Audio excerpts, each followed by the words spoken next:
В 2015 году в нашей стране впервые прошел новый спортивный праздник – Всероссийский день ходьбы.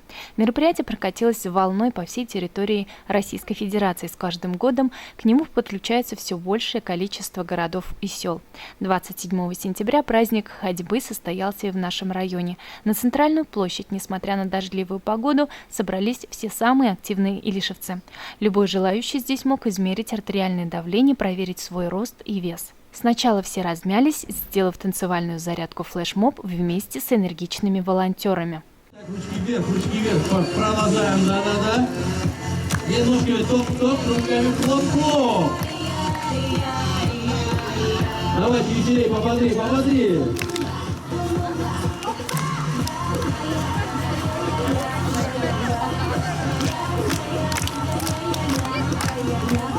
Колонна ходоков двинулась по улице Пушкина, далее по улице Ленина и Советской, снова вернулась на площадь. Всего на прогулку вышли представители 11 районных организаций, учреждений и предприятий. Как известно, ходьба самый доступный из всех видов спорта, полезный, безопасный, покорный любому возрасту.